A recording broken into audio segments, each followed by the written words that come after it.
കഥ പറഞ്ഞു തരാമോ? ഇന്നെന്റെ കുഞ്ഞിന് വ്യത്യസ്തമായ ഒരു കഥ പറഞ്ഞു തരാം. ഉണ്ണീശോയുടെ കഥ.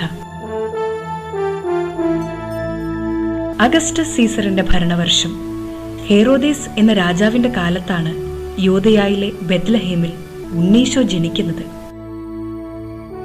ഉണ്ണീശോയുടെ മമ്മയുടെ പേര് എന്താന്നറിയോ? മറിയം. അപ്പയുടെ പേരോ? ജോസഫ്. ജോസഫും മറിയവും തമ്മിലുള്ള വിവാഹം നിശ്ചയിച്ചിരിക്കുന്ന സമയം, അതായത് വിവാഹത്തിന് മുൻപ്, ഗബ്രിയേൽ മാലാഖ പ്രത്യക്ഷപ്പെട്ട് ഇങ്ങനെ പറഞ്ഞു: മറിയമേ, നീ ഗർഭം ധരിച്ച് ഒരു കുഞ്ഞിനെ പ്രസവിക്കും. ദൈവപുത്രനായ ആ കുഞ്ഞിന് ഈശോ എന്ന് പേരിടണം.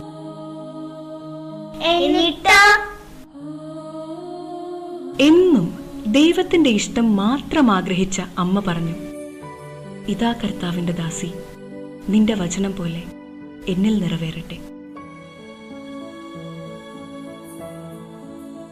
അങ്ങനെ ഏതാനും നാളുകൾക്ക് ശേഷം നസ്രത്തിൽ നിന്നും യൂദയായിലെ ബെത്ലഹേമിലേക്ക് അവർ ഒരു യാത്ര നടത്തി. അഗസ്റ്റസ് സീസറിന്റെ കൽപ്പന പ്രകാരം ജനസംഖ്യയിൽ പേര് ചേർക്കാൻ. ആ യാത്രയിൽ മാതാവിന് പ്രസവ സമയമായി. എന്തു ചെയ്യും? അവർ സത്രത്തിൽ സ്ഥലം അന്വേഷിച്ചു, കിട്ടിയില്ല. മറ്റു ഭവനങ്ങളിൽ അന്വേഷിച്ചു, കിട്ടിയില്ല. അവസാനം അവരൊരു പുൽത്തൊഴുത്തിലെത്തി. എന്നിട്ട്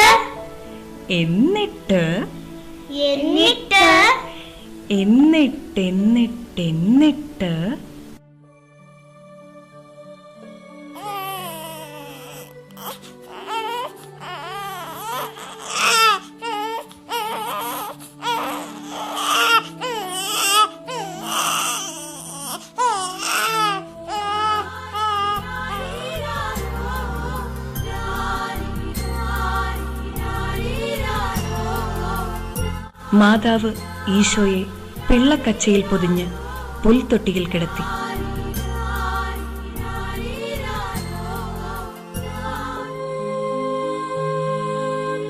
ആ പ്രദേശത്തെ വയലുകളിൽ ആടുകളെ രാത്രി കാത്തുകൊണ്ടിരുന്ന ഇടയന്മാരുണ്ടായിരുന്നു. സ്വർഗീയ സൈന്യത്തിന്റെ ഒരു വ്യൂഹം പ്രത്യക്ഷപ്പെട്ട് പറഞ്ഞു: സകല ജനത്തിനും വേണ്ടിയുള്ള സന്തോഷത്തിന്റെ സദ്വാർത്ത നിങ്ങളെ അറിയിക്കുന്നു.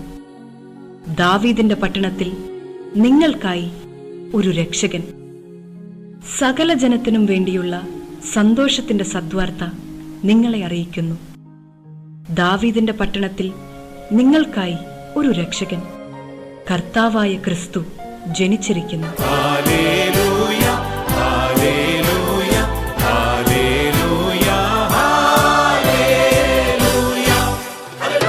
അവരാണ് ഉണ്ണീശോയെ ആദ്യം കണ്ടത്.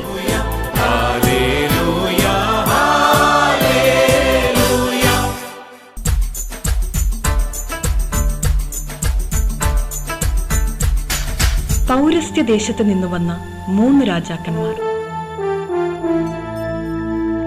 അവരും ഉണ്ണിയെ തേടി ജെറുസലമിലെത്തി. കിഴക്ക് അവർ കണ്ട ആ നക്ഷത്രം, അത് അവർക്ക് മുന്നേ നീങ്ങിക്കൊണ്ടിരുന്നു. അത് ഉണ്ണി കിടക്കുന്ന സ്ഥലത്തിന്റെ മുകളിൽ വന്ന് നിന്നു. അവർ കുമ്പിട്ട് ആരാധിക്കുകയും പൊന്ന്, മീറ, കുന്തിരിക്കം എന്നിവ കാഴ്ചയർപ്പിക്കുകയും ചെയ്തു. കുന്തിരിക്കം കാഴ്ച കൊണ്ടുവന്നു, മീറയും സ്വർണ്ണവും കൊണ്ടുവന്നു.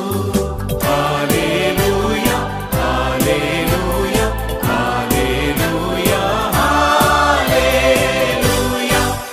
കുഞ്ഞെ, സന്മനസ്സുള്ളവരിലാണ് ഈശോ വരുന്നത്.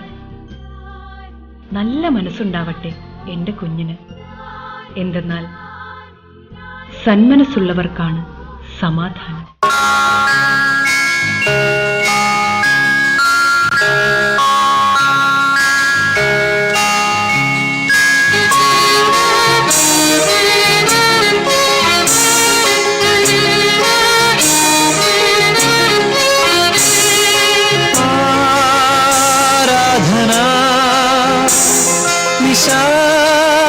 സംഗീത